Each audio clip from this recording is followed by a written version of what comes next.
naman pong magandang tanawin ang ating papasyalan dito sa Bayambang. Isang tourist spot po ito, kaya abangan po ninyo. Yan, pupunta po tayo doon para makita nyo ang isa sa mga pinapasyalan dito sa Bayambang, Pangasinan. Yan, kaya stay tuned lang mga kaprobinsyano. Yan, pupuntahan na po natin isa sa magandang tanawin dito sa Bayambang, Pangasinan. Yan.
Yan, what's up kaprobinsyano? Yan, nandito na tayo ngayon sa St. Vincent Ferrer, dito po sa Bayambang, Pangasinan. Ito po ang kanyang statue. Yan. Yan, ito po makikita nyo dito sa St. Vincent Ferrer dito sa Bayambang, Pangasinan. Pagpasok nyo po doon sa gate, yan, may babayaran lang po kayong 5 peso.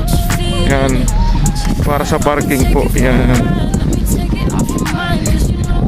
Napakagandang tanawin po na makikita natin dito kasi napakalamig dito. Yan, mahangin. Yan, pwedeng mag-refresh. Ito po yung kanilang prayer park chapel. Yan.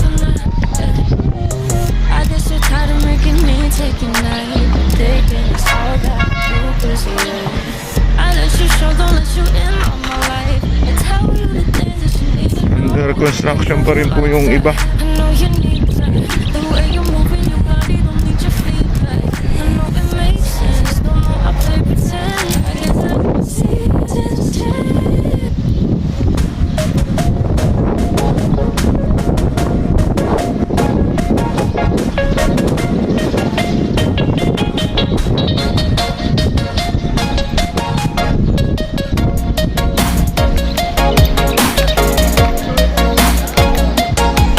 Ipapasyal ko po kayo dito sa St.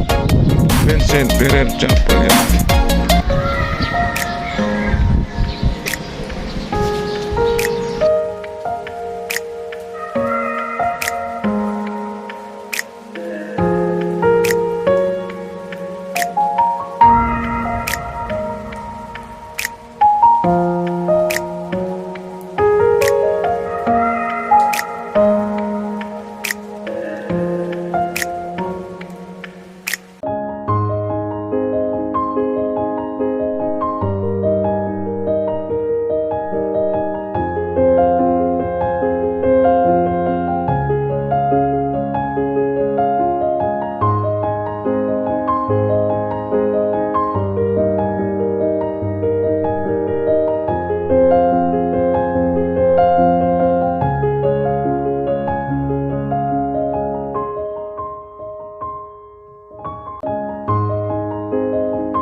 Yan, what's up kaprobinsyano, isa na lang pong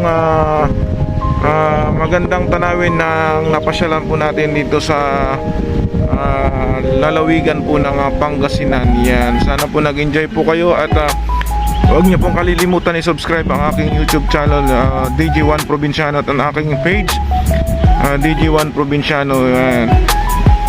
Ito po ang DJ1 Provinciano. Ingat po kayo palagi at sa susunod po ulit na video na ating matutunghayan dito sa pagpasyal natin sa mga tourist spot dito sa Pangasinan. Yan, maraming salamat po at God bless po.